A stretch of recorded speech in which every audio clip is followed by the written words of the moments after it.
Alors, ça va? C'est ça, l'esprit de joie. Gloire de Dieu. Donc nous venons de vivre ce que la Bible déclare. Le royaume de Dieu, la Bible dit que c'est la paix, c'est la joie.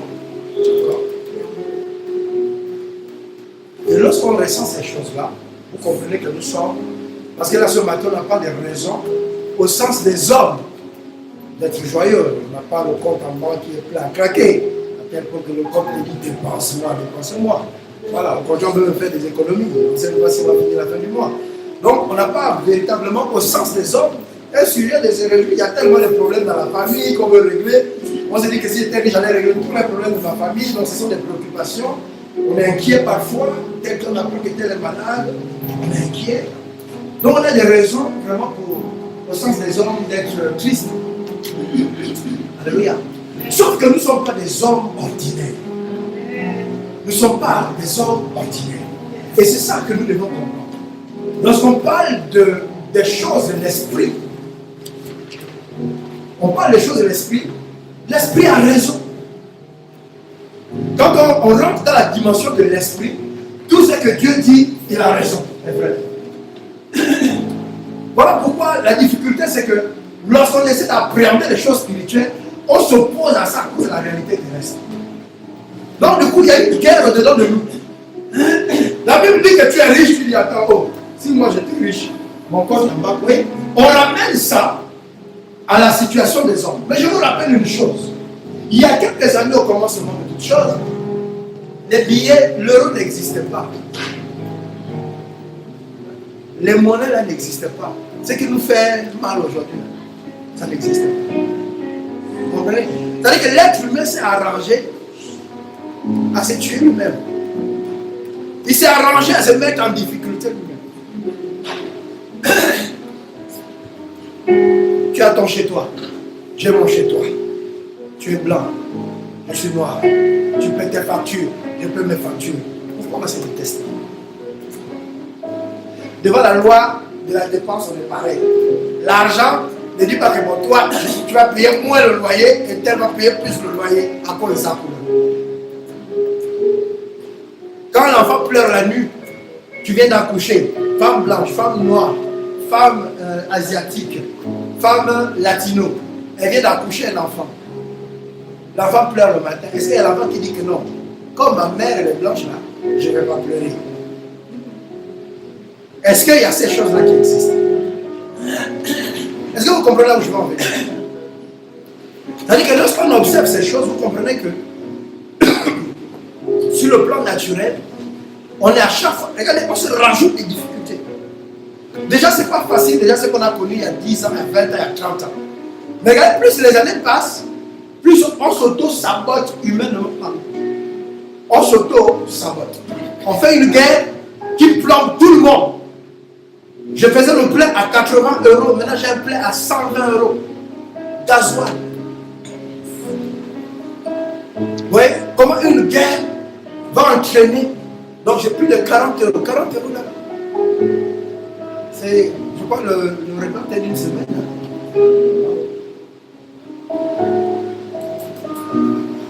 Est-ce que vous voyez comment la réalité des hommes nous amène finalement à souffrir en fait? Il suffit de regarder la télévision. C'est que tu sors de là, tu es pessimiste. Ah oui? Même celui qui travaille, il ne sait même pas s'il aura encore son boulot avec l'IA. Tu ne sais même pas si tu vas encore continuer de travailler. Ou encore, nous, on va peut-être terminer cette génération.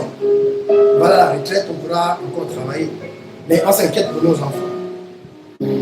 Est-ce qu'eux, ils pourront travailler? On se pose des questions.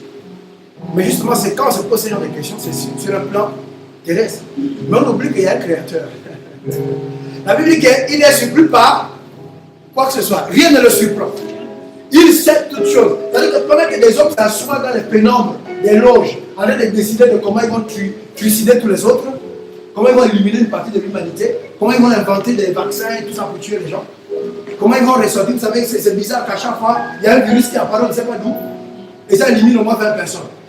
Après, il y a l'autre qui apparaît là-bas, Ebola qui réapparaît, on ne sait pas comment. Il fait 10 ans, il n'est pas là, et puis après, il réapparaît.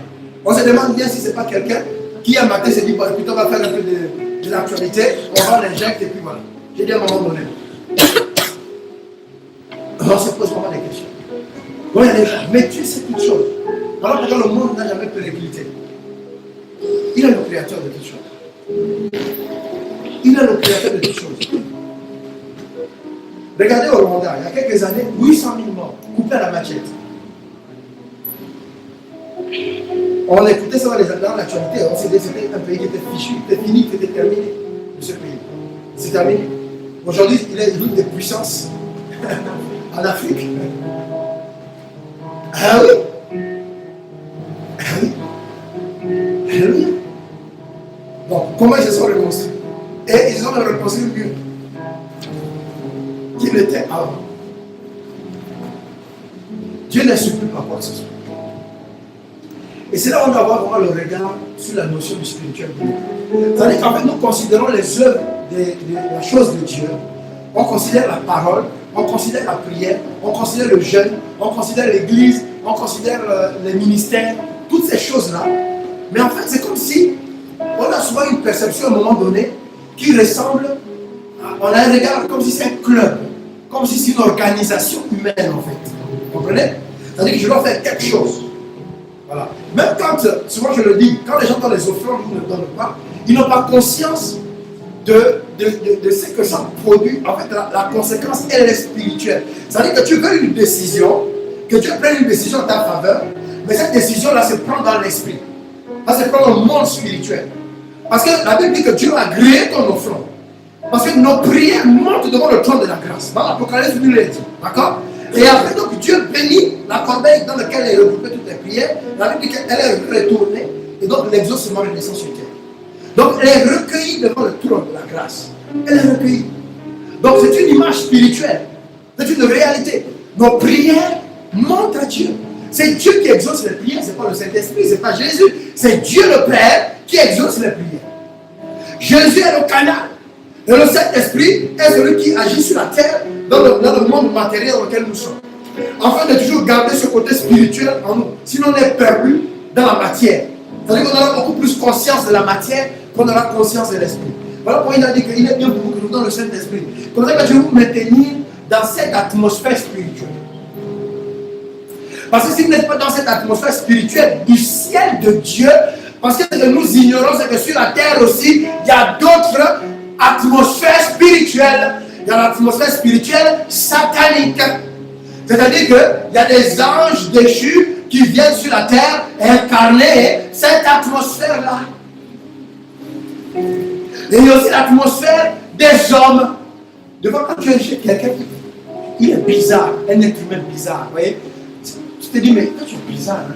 C'est-à-dire que quand tu as son contact, tu te dis, mais c'est quoi ton problème? C'est-à-dire qu'il n'y a pas la joie en fait. Donc que cette personne-là à côté de toi, c'est-à-dire que tu te dis, mais bizarre. Donc il crée une atmosphère où tu te dis, bon, écoute, je compte le nombre de jours pour que je bouge ici. C'est-à-dire que si tu l'as rendu visite et que tu as payé ton billet et dans une semaine, c'est un billet qui est cher, tu comptes les jours pour que le jour-là arrive, pour que tu rentres chez toi. Parce que l'atmosphère est bizarre. Donc l'être humain aussi peut créer des atmosphères. Voilà. Qui vont être des atmosphères aussi spirituelles, mais humaines. Voilà. Et il y a les atmosphères spirituelles sataniques. Et il y a l'atmosphère spirituelle divine. Ok? Donc ça c'est déjà important que nous le retenions une bonne fois pour toutes. Il ne faut pas que quand nous prions ou quand nous sommes chez nous, nous faisons acception de cette réalité. Parce que tout se perd dedans. Tout se décide dedans. Donc ça dépend de dans quelle atmosphère tu te situes. Tu te situes dans l'atmosphère de Dieu, tu te situes dans l'atmosphère des hommes, tu te situes dans l'atmosphère satanique. Quand nous sommes au travail par exemple, nous sommes dans quelle atmosphère généralement? Prie tout de suite d'entrée de jeu. Nous sommes dans une atmosphère humaine. En fonction de comment sont les collègues, tu vas être bien ou pas. Vous voyez? Là tu as affaire à toi des hommes. Peu importe s'il y a un arrière-plan, il y en a qui sont dans des trucs compliqués, vous voyez? Mais généralement, tout le monde n'est pas forcément dans des choses compliquées. Mais il y a une atmosphère bizarre, tout le monde a une attitude. Chaque collègue, païen ou athée ou pas, franc-maçon ou pas, vous voyez, il y a une tendance générale qui va se dégager. Donc on va être dans une atmosphère humaine. Dans notre lieu de travail, dans les associations et d'autres caritatives, des choses comme ça. Alléluia. Et maintenant, on peut aussi être maintenant influencé dans une atmosphère où il y a des familles qui ont des alliances avec des esprits. Voilà. Donc quand tu parles au village, que tu sois chrétien ou pas, tu seras confronté à cette atmosphère, parce que c'est une atmosphère familiale. Que tu le veuilles ou pas, c'est quelqu'un qui a fait un contrat autrefois. Et donc, ils sont là. Voilà. Il y a des ethnies, par exemple, quand ils font des cultes des crânes, des cultes de ceci. Nous, par exemple, dans le culte des jumeaux. Bon, si tu vas au village, si c'est les vacances, eh bien, il y a les cultes des jumeaux. Voilà. Donc, que tu le veuilles ou pas, ils vont faire leur truc. Voilà. Mais c'est une atmosphère, tu vas être dans une atmosphère. Même si tu vas au bout du village pendant qu'ils le font, mais tu es dans cette atmosphère, parce que ça se passe dans ta famille. Et tu fais partie. Oui. Donc, c'est une atmosphère. Et c'est une atmosphère qui va permettre donc aux choses sataniques de s'opérer. Voilà. Parce que n'oublions pas que l'atmosphère est le lieu de la transaction. Retenez-le. L'atmosphère spirituelle est un lieu de transaction spirituelle. C'est un lieu de transaction. C'est-à-dire, on te donne quelque chose ou on te prend quelque chose. On te donne quelque chose ou on te prend quelque chose. Ou aussi tu donnes quelque chose et tu reçois quelque chose. Voilà. Donc, la divinité va te donner quelque chose et toi tu vas lui offrir quelque chose en retour. Voilà. Ou encore la divinité va donc te donner quelque chose et puis toi tu vas lui donner quelque chose. Voilà. Donc lui peut te donner pour te prendre. Ou toi tu peux donner pour recevoir. Donc je donne, je reçois. Il donne, il prend. Voilà la nuance. Donc la divinité peut te donner pour te prendre quelque chose. Ou bien toi tu peux donner pour recevoir quelque chose. Voilà. Il faut que ça soit bien clair à ce niveau-là. C'est important. Même dans le monde spirituel, c'est comme ça opère. Donc même avec Dieu, c'est pareil.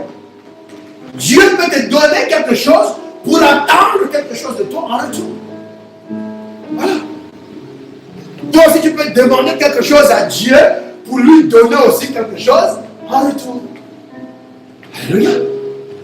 Dans l'atmosphère humaine aussi, c'est pareil. Tu peux donner quelqu'un quelque chose et puis tu attends qu'il te donne aussi quelque chose en retour. Ou bien il peut te donner quelque chose et puis il attend quelque chose de toi en retour. Voilà. Donc nous sommes ici dans 3 atmosphères. Et dans les 3 atmosphères, remarquez que on a toujours le même principe de la transaction. Donner et recevoir. Donner et recevoir. Donner et recevoir. Alléluia. Donc voici le principe. Bon, maintenant, dans l'atmosphère de Dieu, donc, il y a beaucoup de personnes à qui on peut donner et recevoir quelque chose. Il y a des choses qu'on donne à Dieu le Père et on reçoit de Dieu le Père. Il y a des choses qu'on donne à Dieu le Fils, donc Jésus-Christ, et on reçoit de Jésus-Christ. Il y a des choses qu'on donne au Saint-Esprit et on reçoit du Saint-Esprit. Il y a des choses qu'on donne aussi à des personnes que Dieu a point, on leur donne quelque chose et on reçoit eux aussi quelque chose. Alléluia. Il y a des choses aussi qu'on va donner à un frère en Christ et on reçoit aussi du frère en Christ ou de la sœur en Christ. Donc dans le monde spirituel, il y a aussi des transactions à des différents niveaux. Mais là on est dans l'atmosphère du ciel. Alléluia. Voilà pourquoi il y a des anges aussi dans le Saint-Esprit pour toi. Mais l'ange peut aussi te visiter. L'ange qui est de Dieu, qui fait partie des êtres célestes, peut aussi te visiter au nom de Dieu. Et en retour, il te demande quelque chose aussi. Alléluia. Oui. Alléluia. L'onction peut te visiter et te demander aussi quelque chose. Par exemple, l'onction va te demander quoi? Eh bien, la sainteté. L'onction va te demander la consécration à sainteté. Oui. L'onction te visite et il te demande en retour quelque chose. Et ça, il faut que nous le comprenions, bien-aimés. Nous devons le comprendre.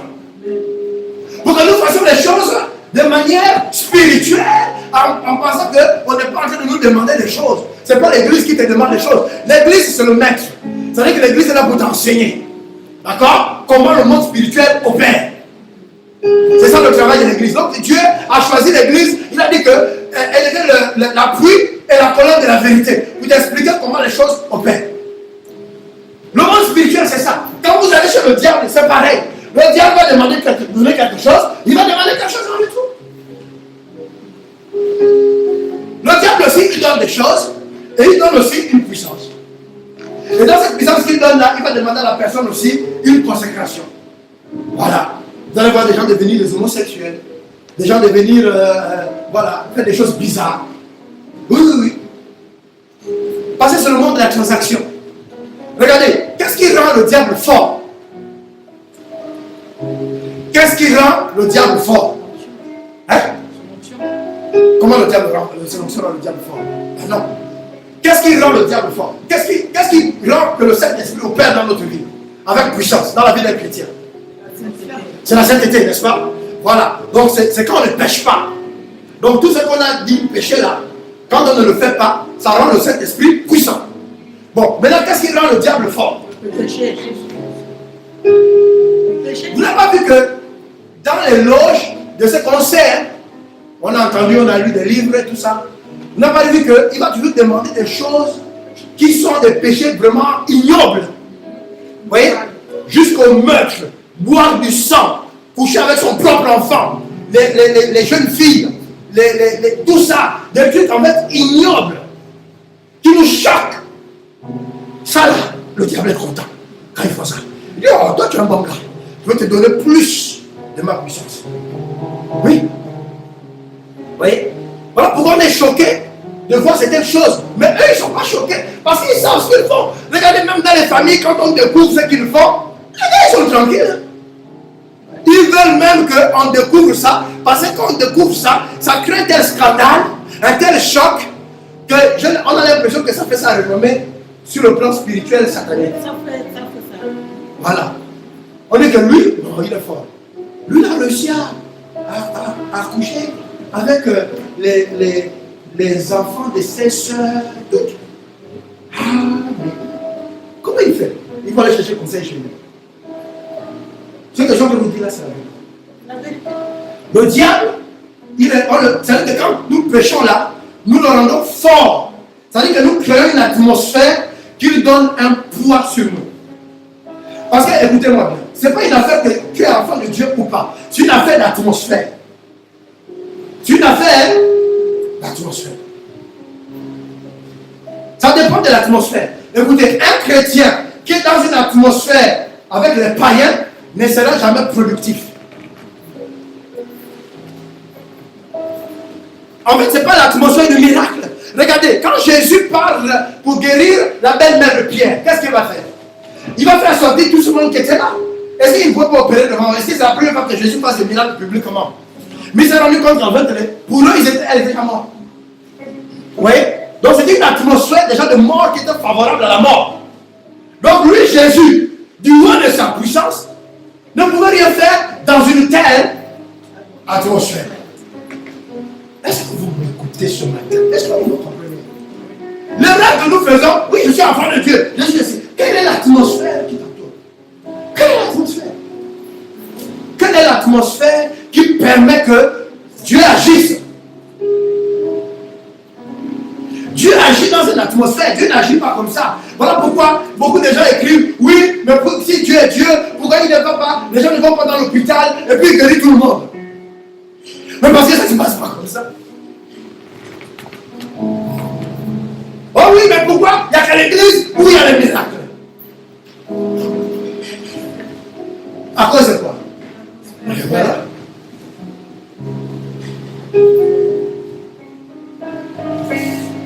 L'atmosphère, bien aimé. Je suis en train de te dire, crée l'atmosphère. Tu veux des choses dans ta vie. Tu veux des choses dans ta vie.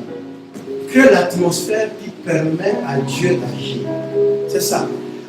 Avant tout le reste là, avant la prière, avant de lire la parole là pour, je veux dire lire les Écritures. Les Écritures sont là pour te dire ton testament, c'est-à-dire ce dont tu as droit. Voilà. C'est comme quand tu vas rencontrer la CAF, on va te dire, voilà, vous venez d'avoir combien d'enfants? Non, un enfant, non, on ne peut rien pour vous, il n'y a rien. 2 enfants, oh bon, on peut déjà vous donner quelque chose. 3 enfants, ah ça monte. Ah, vous gagnez combien? Après, on peut avoir APL.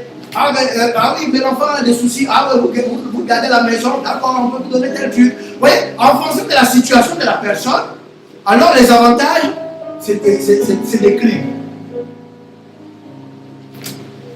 Donc, la parole est là pour nous dire ce dont on a droit. Ok? Mais est-ce que le fait que j'ai droit, si je suis au courant que j'ai droit et que je ne fais pas la demande, est-ce que j'aurai ça? Si tu es malade et tu as les médicaments à la maison et que tu ne les bois pas, parce que tu auras regardé les médicaments, que ça veut dire que tu es guéri. Il faut les prendre et changer. Est-ce que quelqu'un peut comprendre là où je vais aller? Ça veut dire qu'on a la parole, on a les dons spirituels, on connaît comment on prie, on connaît toutes ces choses, mais ça ne nous garantit rien. Pourquoi? Parce qu'il n'y a pas l'atmosphère qui permet à Dieu d'agir dans nos vies en fait. Quand on dit que l'onction du Saint-Esprit brise les jours c'est quoi? Les jours c'est ce que le diable vient déposer sur toi. Ce sont les jougs. Les jougs, en fait, ce sont des j'ai envie de dire, des dettes spirituelles, des blocages spirituels qui sont autant réels que si tu pouvais voir ça de tes propres yeux. C'est aussi réel, en fait. Mais nous, on ne considère pas ça parce qu'on ne voit pas. Combien de personnes se réveillent le matin, ils ont vu que des chiens noirs les ont poursuivis, et puis ils ont dit, il y a des chiens noirs qui m'ont poursuivi, et puis c'est un non-événement pour eux. Un non-événement, c'est-à-dire qu'ils ne considèrent pas que c'est bizarre. Pourquoi? J'ai rêvé des chiens noirs qui me poursuivent, alors que qu'est-ce qui se passe à ce moment dans l'atmosphère de ta vie? Tu as demandé quoi à Dieu? Tu es en train de traverser quoi? Tu vois? Qu'est-ce que tu es en train de vivre à ce moment-là? Et que les chiens noirs te poursuivent. Toi, tu vas me dire quoi? En tout cas, j'ai Dieu avec moi. Dieu me garde. Dieu me...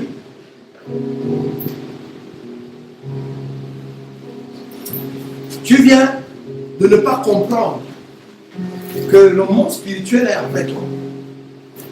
Et si le monde spirituel est après toi, donc ça veut dire que tu dois créer une atmosphère qui permet au Saint-Esprit de briser les jours. Alléluia. Oui. Maintenant, je vais vous expliquer en quoi va consister cette atmosphère-là. Il y a aussi des niveaux d'atmosphère. Le premier niveau d'atmosphère, on le retrouve dans 1 Timothée, je crois, chapitre 3, à partir du verset 5. Hein? 1 Timothée, est-ce qu'on peut lire ça? C'est là où il dit le but de la recommandation, c'est un cœur pur, une conscience pure, un cœur pur et une foi sincère. Est-ce qu'on peut me repousser pour ça? Alors, ce soir, c'est 1 Timothée 1, au chapitre 2, au verset 3, ou c'est 1 Timothée 3, au verset 1 à 5.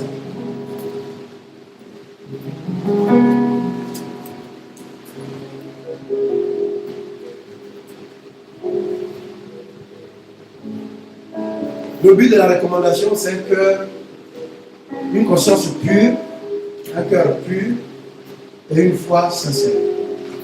Oui? C'est 1 Timothée 1, verset 5. 1 Timothée 1, verset 5. Il dit le but de la recommandation. Dans notre verset, en fait, c'est le but de la parole.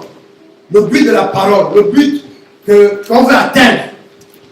Le but qu'on veut atteindre, c'est une conscience pure.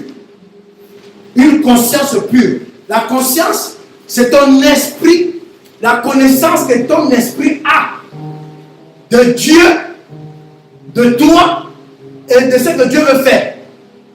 Je suis conscient de qui je suis, n'est-ce pas? On dit ça souvent. Non, j'ai conscience que j'ai quelques soucis.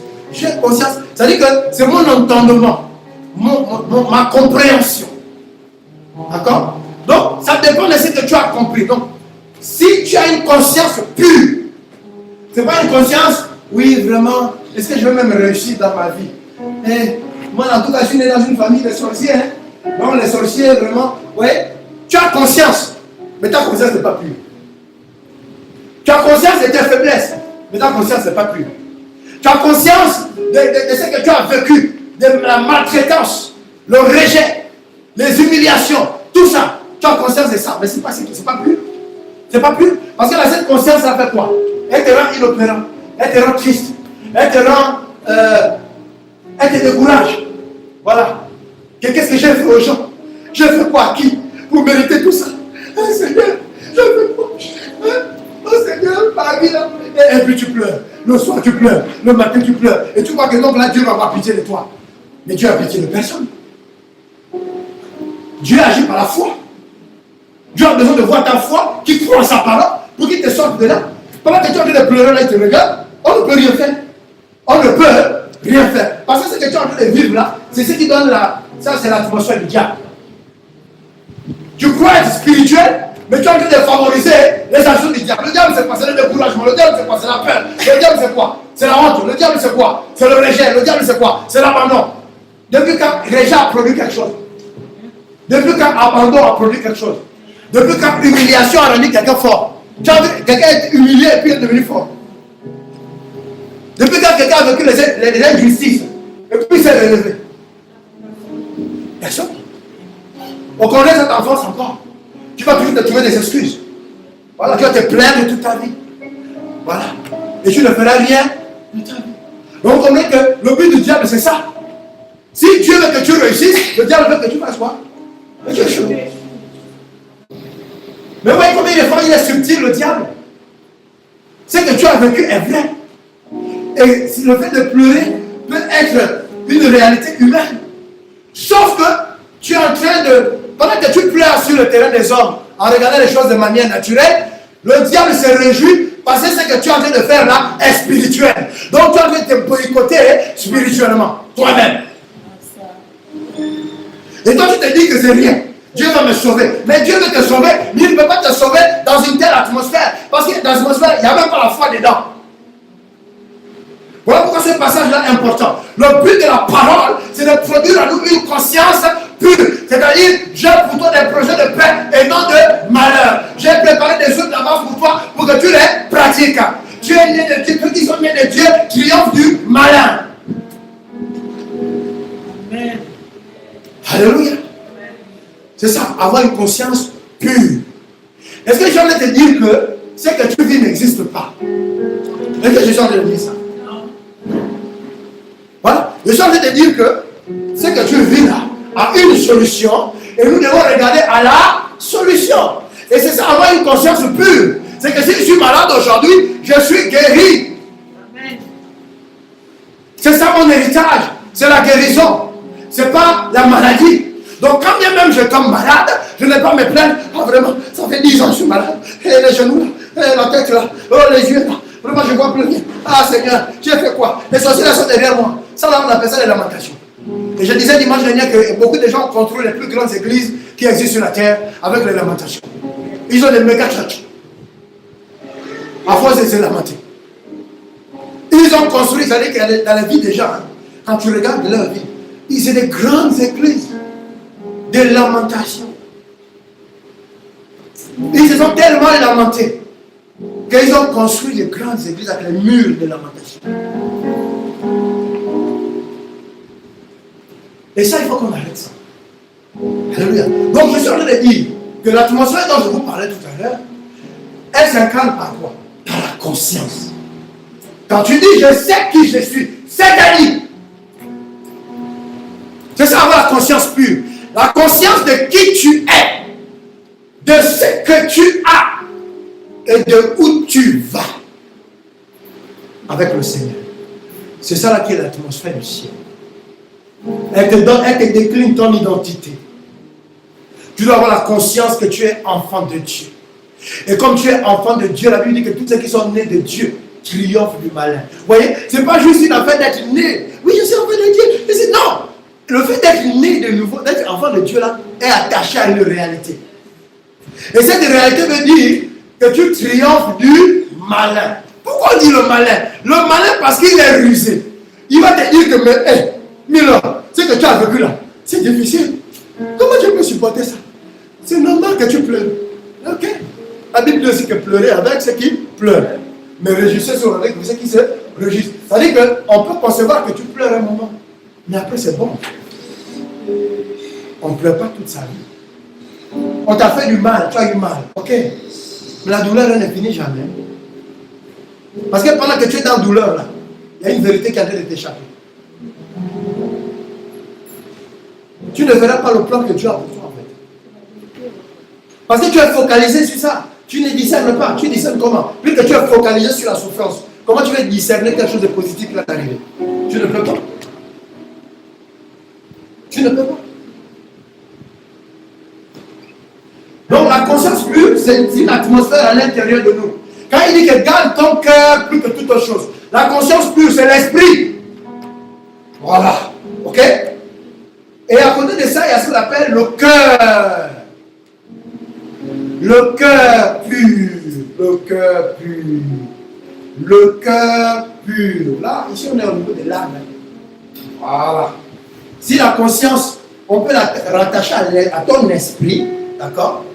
Parce que l'atmosphère, c'est toi, hein, c'est l'esprit avec le corps. Donc l'atmosphère, là, doit être, tu dois baigner dans cette atmosphère-là, l'esprit, l'âme et le corps. Donc, pas que l'esprit,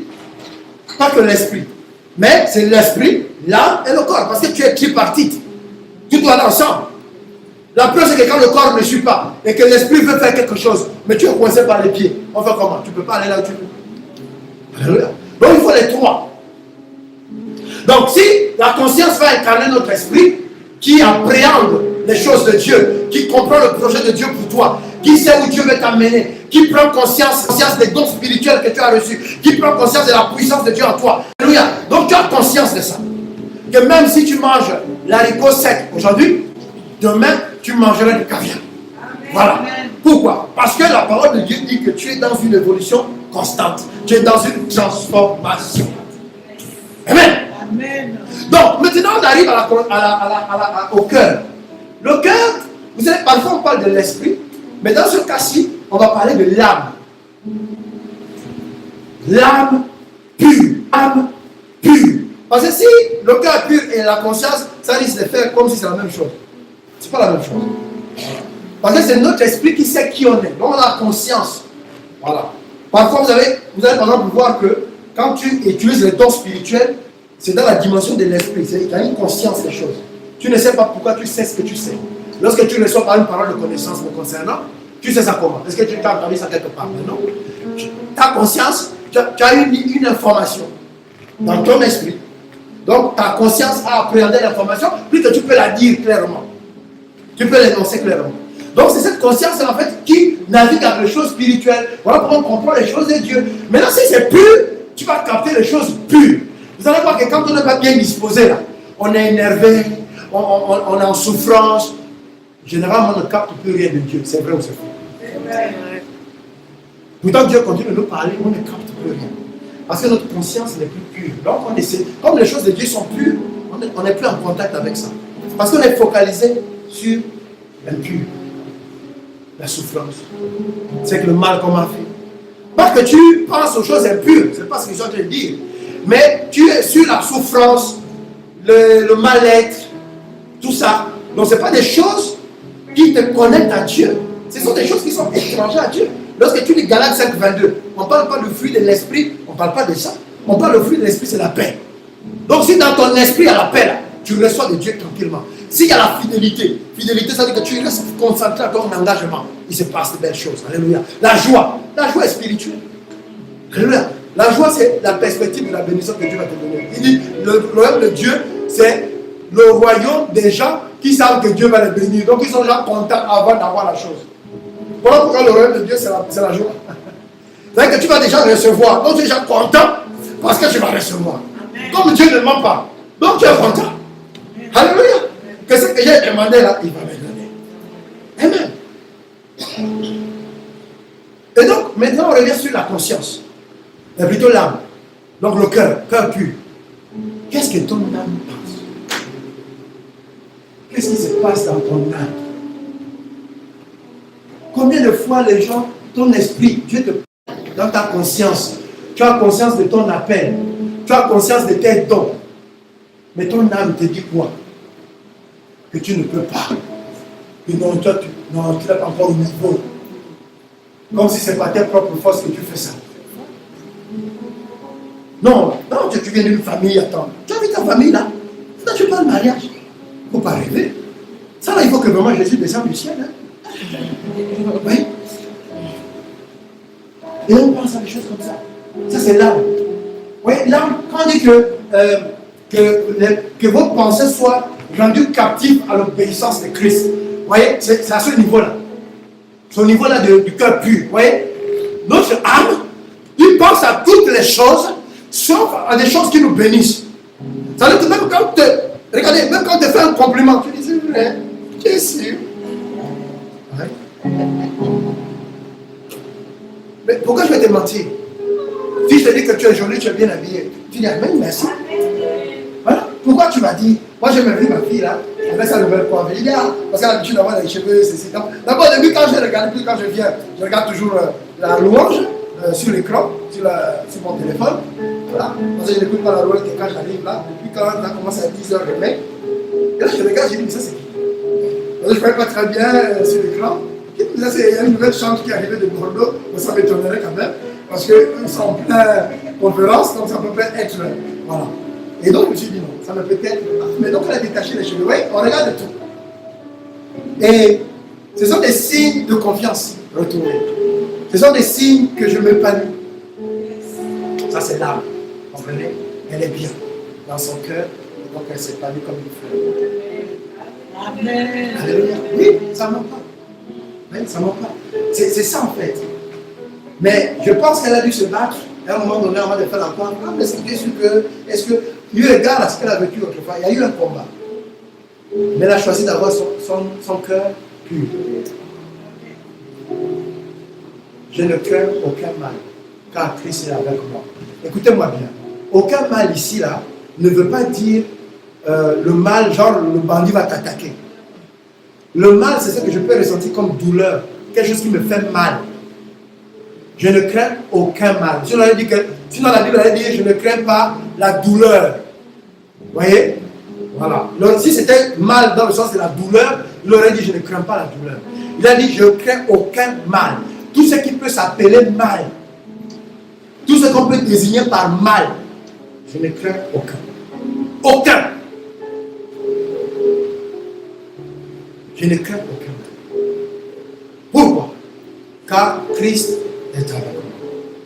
On voit ici donc le mélange entre la conscience pure, qui a conscience que Christ est avec moi, et puis mon âme qui est sujet à des pensées contradictoires va être rassurée et donc finir par déclarer que je ne crains aucun mal. Et là, c'est ce qu'on appelle un cœur qui est pur. Le cœur est pur parce qu'il déclare des choses dont sa conscience pure a pris en compte. Donc, ça veut dire que mon âme étant pure du fait que je reconnais ce que mon esprit conçoit comme venant de Dieu. Alléluia. Si on te dit que tu es intercesseuse des nations, pour quelle raison tu vas douter? Pour quelle raison? Tu es enfant de Dieu, né de nouveau, le Saint-Esprit en toi. Et on te dit tu es intercesseuse des nations. Maintenant, tu vas douter pour quelle raison? Pourquoi des pensées en toi vont devenir des pensées contradictoires? Pourquoi? Vous voyez? En réalité, on doute pourquoi? Parce qu'on se dit, comme hier, j'ai insulté ou j'ai mal parlé au père de mon enfant qui me fatigue, alors ma prière, là, Dieu m'a fait écouter ça. C'est-à-dire qu'on va coller notre identité au fait qu'on fait les choses bien. De vous à moi, qui peut faire des choses bien du premier au 30? Non, je dis au premier au 30 pour qu'on réalise quand même, c'est là, du premier au 30. Dites-moi que vous n'avez pas eu une pensée à laquelle vous n'avez pas pensé vous-même, mais une pensée qui est quand même venue. Mais tu n'es pas resté dessus, tu as continué. Dites-moi. Donc qui peut? Qui? Personne. Vous voyez? Donc tu sais que voici comment une pensée peut venir donc bloquer ton intercession alors qu'on t'a dit une seule chose, que si tu as péché, demande pardon à Dieu. Quand tu pêches là, tu ne vas pas pécher parce que tu veux. Dans le moment où tu n'es pas bien disposé, quand un truc arrive, tu réagis comme tu réagis, mais après tu demandes pardon à la personne, oui ou non. Ah, si je me fâche contre ma femme, est-ce que ça veut dire que je l'aime plus? Je me suis fâché, et puis après la vie continue, on se pardonne mutuellement, et puis on avance. C'est ça, non? Vous voyez pas la notion du pardon est là. Parce que ça veut dire que si on n'était que parfait, il n'y aurait plus personne qui serait marié si tu t'aimes. Ça veut dire qu'à la moindre bêtise, on est séparés. Est-ce que vous comprenez un peu? Mais c'est ça que Jésus est en train de nous expliquer en fait. Que là, vous-même, là, vous ne pouvez rien faire. Arrêtez de croire que vous allez devenir bon par vous-même.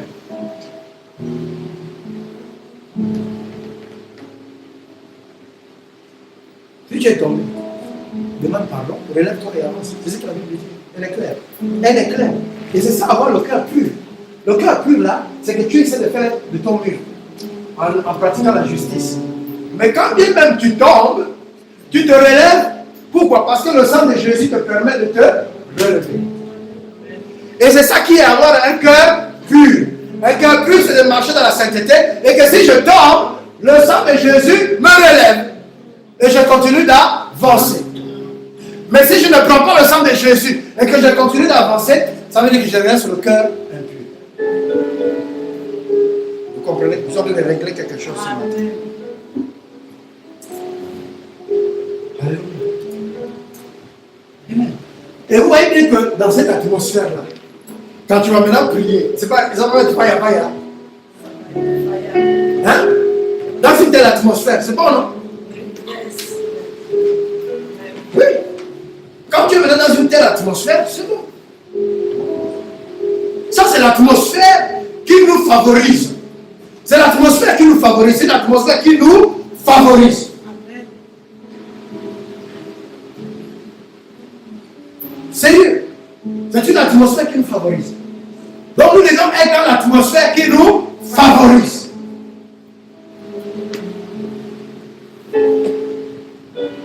Et le dernier point,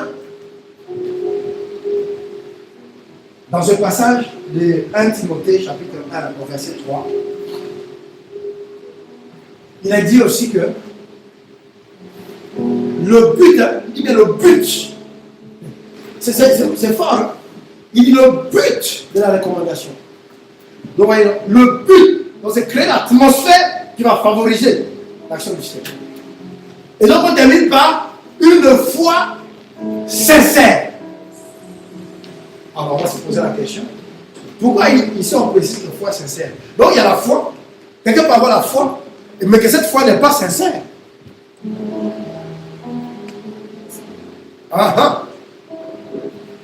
Il aurait pu dire que une foi, il veut dire le but de la recommandation, c'est un cœur, une conscience pure, un cœur pur et une foi. Mais pourquoi on ajoute le sincère? Pourquoi on ajoute le mot sincère? Sincère, c'est sans hypocrisie. Sans hypocrisie. Une foi sans hypocrisie. Voilà. Véro, ça va? Oui, ça va, pasteur, ça va. Non, deux contrôles. Véro, ça va? Oui, ça va. Oh, pasteur, non. Non, si ça n'allait pas, j'allais te dire. Après, Véro a dit chez elle, hey, j'aurais pu dire que ça va pas. J'aurais pu dire. Voilà. Non, Véro est spirituel. Véro sort d'une conférence de feu. Que dans la vie, il faut être fire. Dans la vie, il faut s'accomplir. Il faut être un leader. Et un leader réussit sa vie. Un leader fait les choses. Et donc, quand on demande à Véro si ça va, elle doit dire tout va bien. Ah oui, il y a aussi le passage, oui, dans l'Ancien Testament, la femme là qui Élisée avait visité, elle a demandé tout va bien. Alors, parce que tout va bien. Vous commencez à voir déjà l'histoire de la foi sincère. Le jour que cette femme-là a dit que tout va bien, elle était sincère. Vous savez, dans la Bible, il y a ce qu'on appelle le don de foi. Il y a la foi et le don de foi. Ça fait partie des dons de puissance. Bon, le don de guérison, le don de foi, ça fait partie des dons. Ces dons-là, ce sont des dons, quand la foi tombe sur toi, tu crois, mais d'une manière surnaturelle. Ça m'est arrivé une fois. J'ai expérimenté le don de foi. Il y a quelques années en arrière, j'étais, comme il y a fait mon témoignage concernant mon titre de séjour, j'étais en Allemagne, c'était la dernière fois que je suis parti pour prendre mon titre de séjour. Sauf qu'à la deuxième année, là, vu que j'étais à l'étranger il y a depuis 2 ans, donc je ne pouvais pas justifier d'une inscription là-bas, et je n'avais plus non plus le titre de séjour. Donc je me retrouvais au milieu. Puisque pour avoir le titre de séjour, il faut l'inscription. Pour t'inscrire, il faut le titre de séjour. Je vais sur le document milieu. Et je suis parti.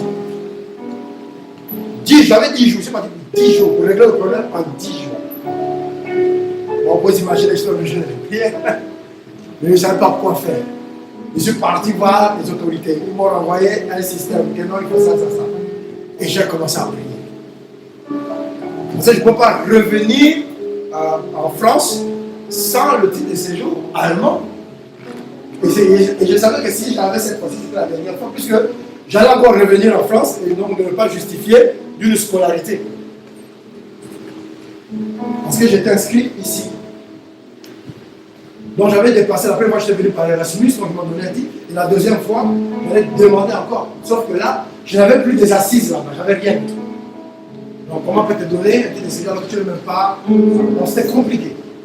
10 jours, j'ai cru que ça allait se passer. J'ai prié. J'avais une foi. Il dit là, il veut que j'aille le truc. Et je suis parti rencontrer l'école. Et là, ils me disent, donc je vais voir les autorités. Donc là-bas, ils appellent ça les c'est étranger, donc le service d'immigration. Et là, ils regardent, ils crient, même, ils disent, ah, genre, mais c'est grave. Il dit en allemand, mais c'est grave. Là, en gros, on peut t'arrêter tout de suite et te mettre en prison. Parce que tu es illégal, en fait. Mais oui, à ce niveau-là, tu ne connais même pas tout ça. Dans mon innocence, je me dis, bon, je suis un étudiant en train de chercher un truc et tout. Oh, quand il me parle, je comprends qu'il y a une gravité. Mais pour moi, c'est bon. Mais c'est grave, en fait. On peut me mettre en prison. Et c'est même là que j'ai réalisé. Mais j'avais une telle foi qu'ils allaient me donner le titre de séjour. Et bon, je suis reparti. Je vais voir donc, l'équivalent de la préfecture. Ils m'ont renvoyé vers l'école. Ils m'ont dit non. Si l'école te donne quelque chose, nous on peut. Mais si quand tu n'as pas d'inscription, on ne peut pas. Je suis reparti à l'école. L'école dit aussi la même chose. Vous allez voir que non, là on ne peut pas.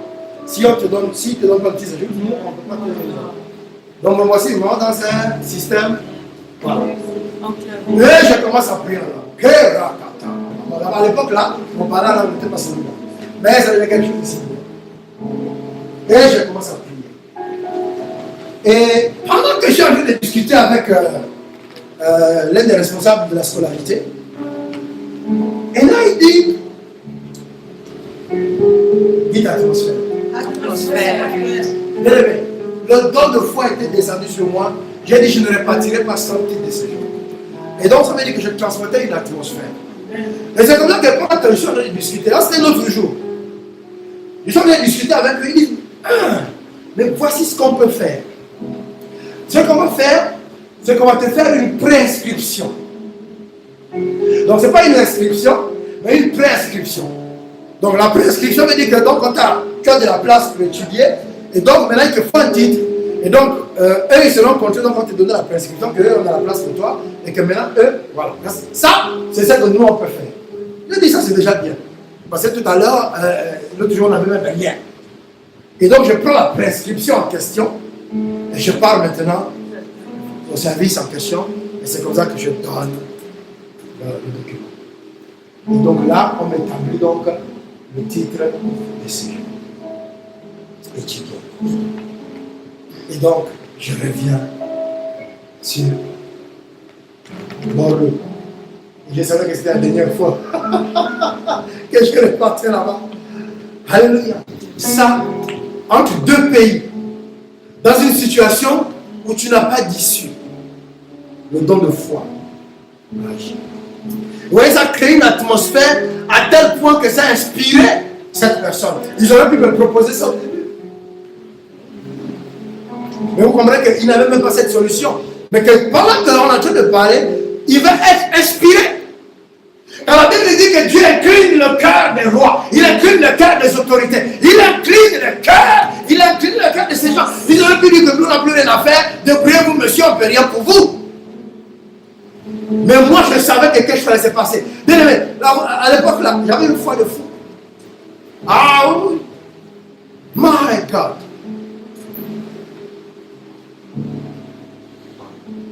La foi sincère. La foi sincère. La foi sincère, elle est basée sur la parole de Dieu. voyez? Ça crée une atmosphère. Tu crois en quelque chose.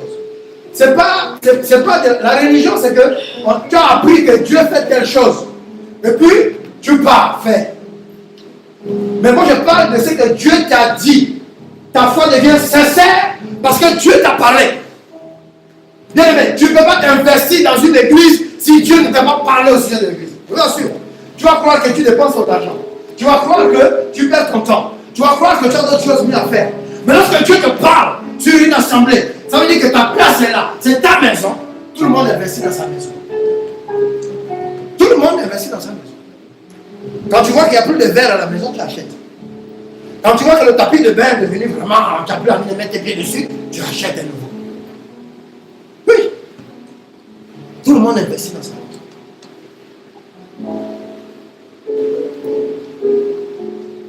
Quand tu as maintenant des draps, comme le simple c'est des draps, voilà, c'est autre chose. Tu investis dedans. C'est ta maison. Si tu ne le fais pas, qui va le faire? Alléluia. Voilà. Nous pour ceux qui supportent le panthère du Gabon, il y a un chant qui dit si on ne peut pas nous supporter nous-mêmes, qui va le faire? Vous voyez? Si on ne peut pas s'encourager soi-même, si on ne porte pas soi-même les couleurs de sa nation, qui va le faire? Alors si tu ne crois pas à la destinée que Dieu t'a donnée, qui va le faire? Tu attends quoi? En ce qui concerne la foi sincère, Dieu t'a appelé. Tu attends quoi?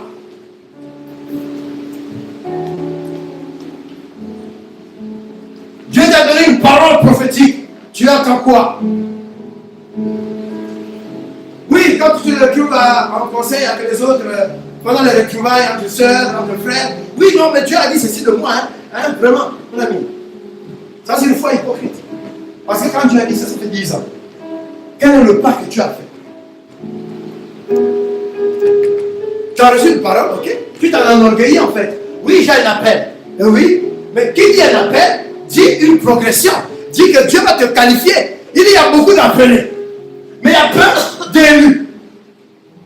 Il y a beaucoup d'appelés. Tu es choisi pour être enfant de Dieu. Voyez? Maintenant, Dieu appelle aussi. Donc une fois que tu es devenu enfant de Dieu, parmi les enfants, Dieu ne peut pas appeler parmi les païens. Dieu appelle parmi les enfants. Donc au départ, parmi les païens, vous êtes nombreux, Dieu appelle parmi les païens. Donc tu deviens enfant de Dieu. Mais maintenant, une fois que tu es parmi les enfants de Dieu, Dieu t'appelle aussi pour l'œuvre à laquelle il t'a préparé d'avance. Maintenant, lorsqu'il t'appelle pour cette œuvre-là, tu dois te qualifier. Oh, voici 5 ans. Oh, voici 10 ans. Oh, voici 20 ans que Dieu t'a appelé à l'œuvre à laquelle il t'a préparé. Où est-ce que tu en es?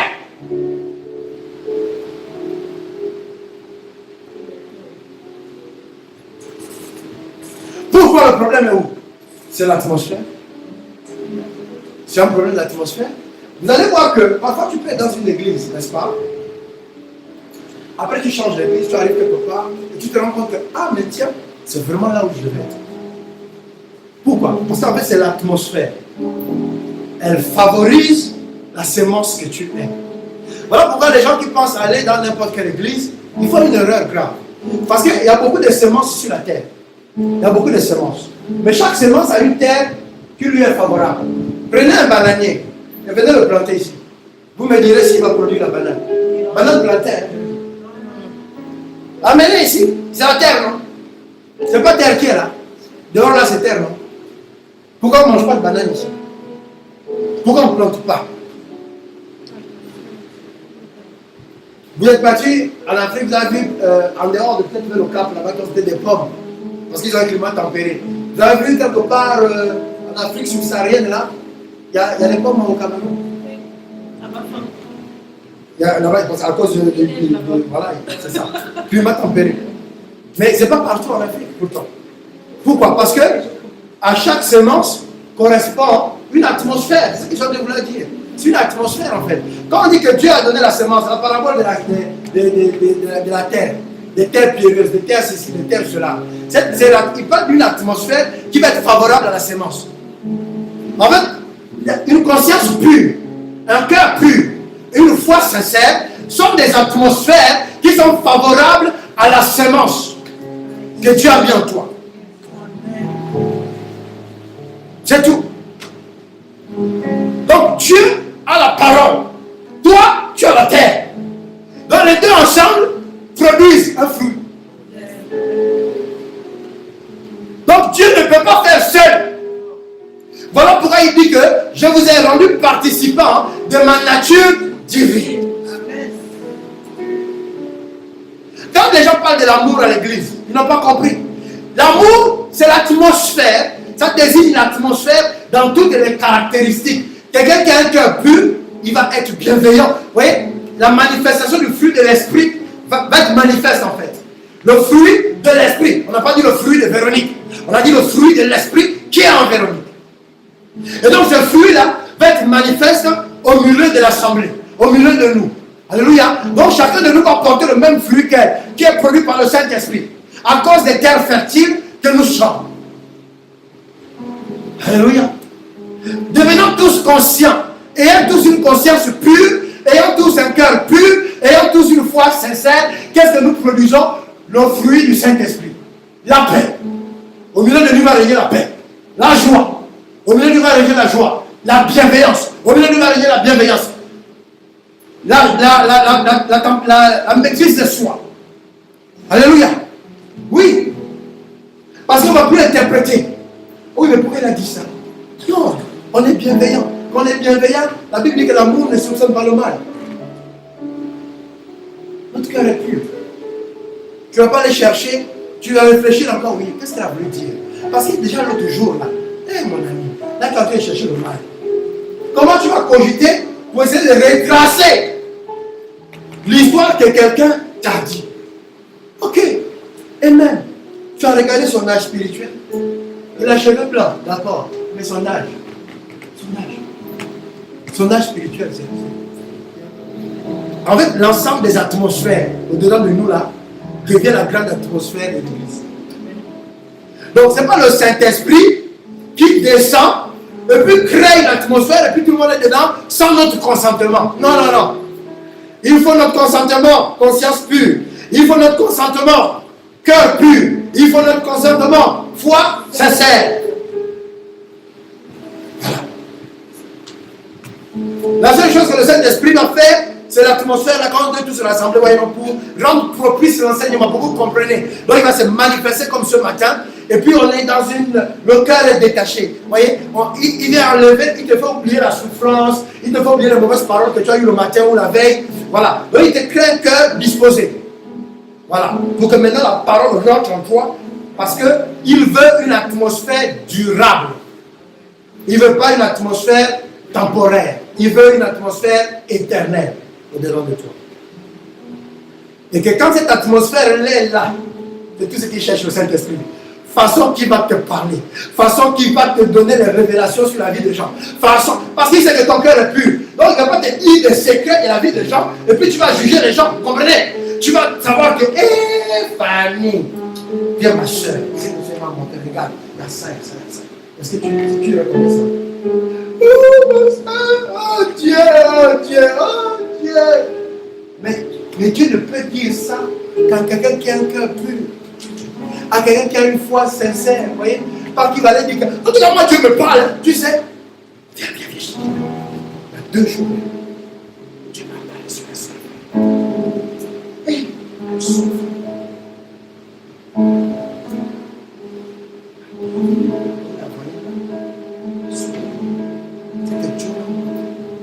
Ça, Dieu ne peut pas opérer dans ça. Vous comprenez la faiblesse de l'Église? Elle réside dans ça. C'est-à-dire que nous, on pense avoir les dons spirituels, mais on n'a même pas, c'est-à-dire qu'on n'a même pas encore vu les dons à un tel niveau de précision. On est en fait dans les balbutiements. Voilà, on est encore là, j'ai vu, on dirait avec 3 robes, je viens chez moi. C'est-à-dire, ça c'est le béaba du discernement des esprits lorsque la sorcellerie après quelqu'un. Tout le monde commence par les chaînes, même les païens voient chez noir. C'est vrai ou c'est vrai? Donc c'est un béaba. Tout le monde voit chez noir. Ouais, que Dieu va encore t'amener au même niveau. C'est-à-dire que tu as encore la noir et blanc. Télévision d'avant là. Les gros là, quand tu mets le bouton.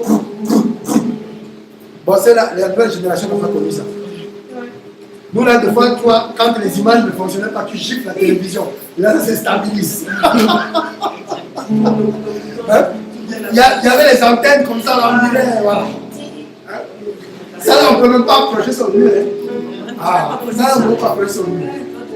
Et ceux qui avaient les plus grandes télé, la télé était quasiment neuve. Il y avait des fourchettes. Hein? Ceux qui avaient plus d'argent qui achetaient les plus grosses, là, c'était quasiment neuf. Regarde le tomahawk. Oui. Donc ça, c'était l'ancien loi. Donc ce qui sont des bien aimés. Dieu veut parler à l'église. Écoutez, quand il dit que je vous conduis dans la vérité, il y a des choses, on est là, on ne sait même pas. Regardez, toi tu vas prendre 50 € pour dépenser pour des kebabs. Est-ce que tu sais que tu peux créer un peu là avec 50 €? C'est-à-dire que tu mets 50 € là-bas, tu retrouves ça dans 10 ans. Mais tu as mis quelque chose. Tu peux ouvrir un autre compte, un truc boursier là. Peut-être tu ouvres comme ça des petits trucs, pas beaucoup, mais c'est le Saint-Esprit qui va te donner ce d'idée. Vous voyez? Mais vous attendez beaucoup. Ah non, non, quand je vais avoir même 1000 €, je vais faire ouvrir mon compte de ceci, de cela. Quand je vais. Non, vous n'avez jamais compris le secret. Vous avez dit que Dieu est dans les faibles. Dieu, ce n'est pas la quantité. Dieu, c'est l'obéissance. Dieu, c'est l'obéissance. Le principe de Dieu, lui-même va l'obéissance. Dès que tu commences à obéir, alors il va commencer à multiplier. Est-ce que vous comprenez? On ne peut pas multiplier où il n'y a rien. Dieu multiplie. Et la foi, c'est ça, là, c'est ça. C'est l'obéissance, en fait. Hein? Voilà.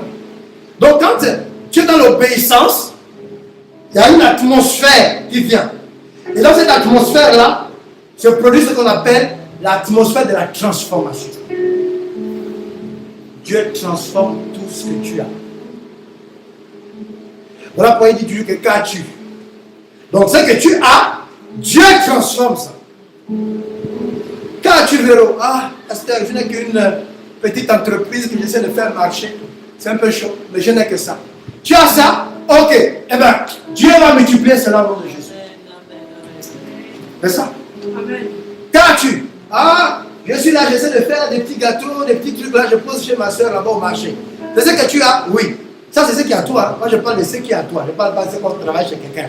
Bah, si Dieu multiplie, là, il va multiplier l'argent de l'autre là-bas.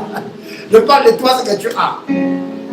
Il dit qu'as-tu? Il n'a pas dit que qu'a ton voisin ou qu'a la personne chez qui tu travailles. Bah, si Dieu multiplie, il multiplie son entreprise, pas toi. Et c'est là où on oublie quelque chose. C'est qu'as-tu? Toi, tu as quoi? Tu as quoi? Donc quand Dieu te donne un travail, c'est pour que tu aies la matière pour investir. Pour quelque chose qui soit à toi. Donc il commence par là, tu travailles pour quelqu'un. Et c'est un principe qu'il établit, non? Que soyez fidèles dans les choses d'autrui jusqu'à ce que je vous confie les vôtres. Donc pendant que tu es en train d'apprendre chez Potiphar les principes de la gouvernance, les principes de la gestion, les principes de la multiplication, et puis après il te confie ce qui est pour toi. Donc Dieu multiplie les atmosphères. Il faut qu'il y ait une atmosphère. Dis à ton voisin, il faut qu'à partir d'aujourd'hui, tu aies une atmosphère qui permet à Dieu d'agir dans ta vie. Qu'as-tu? Les deux dames là, calmez-vous. Nous avons un corps pour faire la volonté de Dieu. Donc Dieu multiplie ce corps. Parce que ce corps est pour faire la volonté de Dieu. Il le multiplie. Il multiplie. S'il y avait la santé un côté là, il multiplie pour que la santé soit partout. Alléluia. Il multiplie. Pourquoi? Tu as dit à Dieu que je n'ai qu'un corps. Pourquoi? Vous faites la volonté de Seigneur. Amen. J'ai un corps. Qu'as-tu? J'ai un corps. Alléluia. Bien aimé, j'ai commencé à faire le sport. Oh. J'ai repris parce que ce matin même j'allais courir, j'ai foutu un peu, puis je fais du sport. Alléluia. Alléluia. J'ai dit il faut que je vive longtemps. Amen. Ah oui, j'ai commencé. Bientôt, ne vous inquiétez pas. Quand je serai bien en forme, là, je vais organiser les mamans, ils vont tous, on va tous courir ici. Alléluia. On va tous courir ici. Amen. Amen. Amen. Mais oui, parce que le but c'est de créer une atmosphère bien aimée. Amen. Ce n'est pas une atmosphère de tristesse. Non, la Bible dit que l'église où le Dieu d'amour change la tristesse en joie. Je viens de vous expliquer l'atmosphère. C'est ça. Il change une église où le Dieu d'amour change la tristesse en joie. Ça veut dire qu'il crée une atmosphère d'espérance. Ça veut dire que tu as la chose, tu as déjà reçue. Il dit, croyez que vous l'avez reçue et vous le verrez s'accomplir. C'est ça en fait, l'atmosphère, la foi sincère. C'est que je crois déjà que j'ai reçu. C'est ça l'atmosphère de Dieu. C'est l'atmosphère qui appelle les choses. Il croyez que vous l'avez reçu et vous le verrez s'accomplir. Donc la question c'est pas, oh Seigneur, donne-moi ce que... Non, qu'est-ce que Dieu t'a dit? C'est ce travail qu'il faut faire. Qu'est-ce que Dieu t'a dit? Dieu ne t'a pas amené en France pour te ramener encore au bled. Ah non, bonjour. Non, tu es venu, c'était un prétexte. Ah, j'étais malade, on est venu, on m'a fait évacuation. Ça, c'était un prétexte. Oh, je suis venu parce que je suis venu étudier. Ça, c'était un prétexte. Qu'est-ce qui manque à la France? Qu'est-ce qui manque à la France? Aujourd'hui, qu'est-ce qui manque à la France? Il manque Dieu. Il manque Dieu ici. Donc tu penses que tu es venu pour venir te balader en touriste. Ah non, j'ai fait mon temps et puis je vais partir, bien aimé. On est venu pour ramener Dieu au cœur de cette nation. C'est ça qu'il faut comprendre. Ta vie, le projet de Dieu pour ta vie, là, c'est plus grand. Et lorsque tu vas ouvrir les yeux et de voir qu'est-ce qui est plus grand, tu ne te verras plus petit. Et tu comprendras que ce que tu as vu là ne dépend pas de toi, mais dépend de Dieu. Et voilà pourquoi tu auras besoin donc d'entretenir l'atmosphère de celui qui est capable de changer ta vie. Amen. Bien-aimé, je vous parle à mon cœur. C'est ça. Voilà pourquoi vous voyez qu'il y a des choses qui ne fonctionnent pas encore dans notre assemblée. C'est-à-dire, on s'est dit, mais pourquoi? Mais parce que personne n'a encore vu la gloire de Dieu. Bien-aimé, ce n'est pas les petites choses. Je bénis Dieu pour ce que nous vivons, hein, les délivrances, les guérisons, les restaurations, il y en a qui trouvent du travail, l'enfantement, les mariages, tout ça. Ça fait partie des bénédictions que Dieu donne. Alléluia. Mais lorsqu'on parle de la gloire de Dieu, bien aimé, quand même, imaginons un peu la gloire, vous aussi. La gloire. C'est quoi la gloire, quand même? On ne peut pas ramener la gloire de Dieu à ce que les païens ont aussi. Quelque part, même si ça ne vient pas de Dieu, ils ont déjà des choses, quand même, quand on regarde, on trouve ça beau.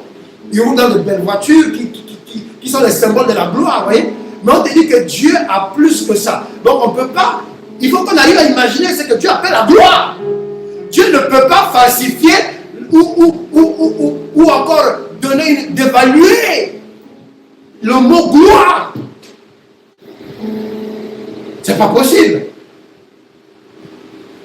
Dieu dit que l'homme est la gloire de Dieu et la femme est la gloire de l'homme. Ils ont promis une gloire. Il dit que tu manifestes ta gloire. Il nous appelle chacun de nous à manifester sa gloire. Mais la gloire, déjà dans le mot gloire, on peut y avoir réussite. Dans le mot gloire, on peut y avoir succès. Mais c'est même plus que ça en fait. Parce que dans la Bible, il dit le mot réussite. Dans la Bible, il dit le mot succès. Donc on ne peut pas. Mais comme on dit, on essaie de s'imaginer ce que ça peut être une gloire, bien aimé. Est-ce qu'il t'est arrivé de rêver qu'un matin, tu ne puisses même plus compter ton argent? Est-ce qu'il t'est arrivé un matin de te réveiller et de te dire que tu n'as même plus cherché à savoir ce que tu vas manger? Ça veut dire que tu as le choix. Ça veut dire que quand tu viens à table, il y a tout, c'est buffet. C'est buffet à volonté. Donc tu manges ce que tu veux et puis après tu continues ta route. Ça veut dire que tu ne sais même plus quelle maison acheter. Tu ne sais même plus. C'est juste gloire, quoi. Essayez de vous représenter la gloire. Ça veut dire qu'en fait, tu ne peux même plus imaginer la douleur ou même le désespoir. Vous voyez? C'est banni de ton cœur.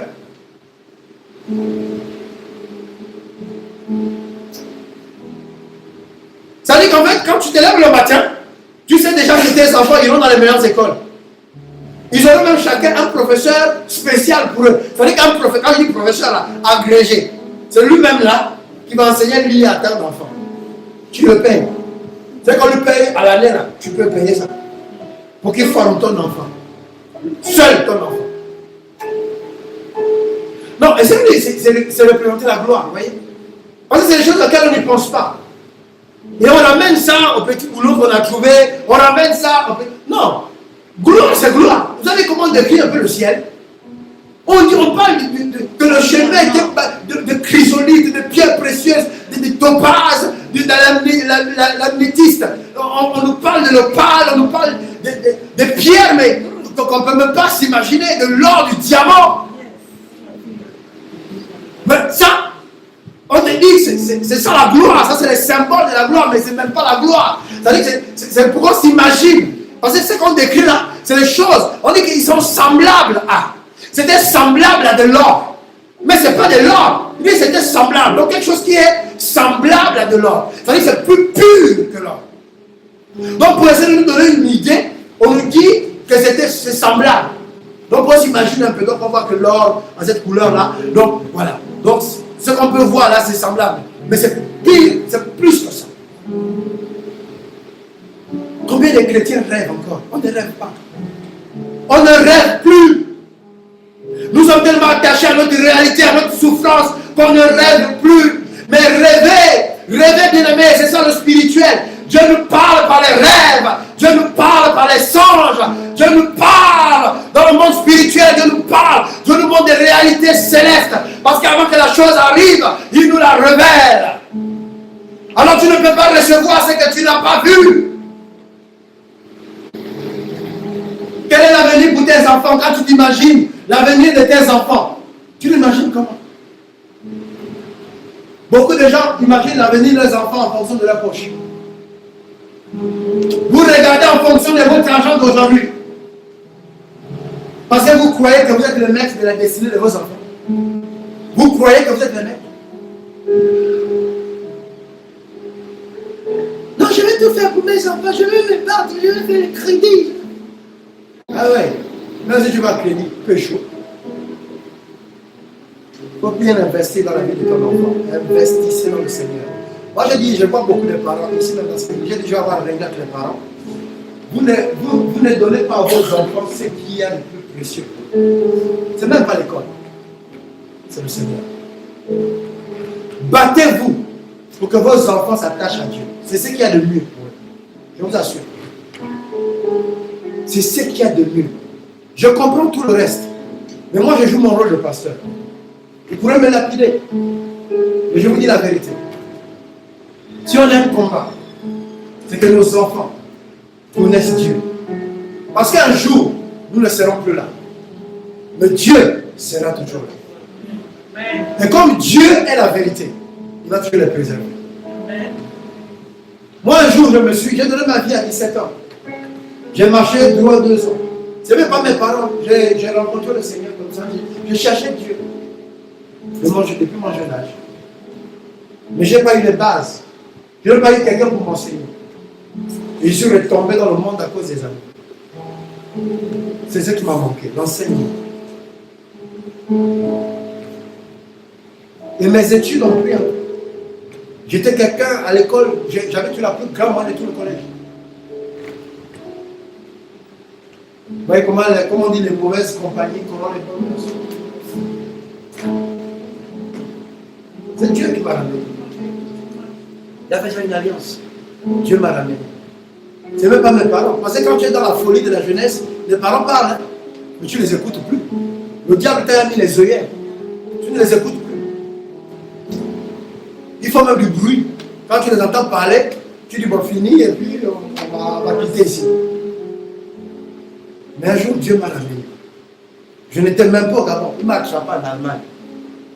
Quand j'étais parti.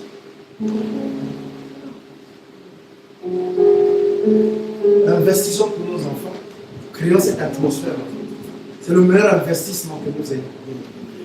Je vous assure. Je vous assure. Amen. On va se lever.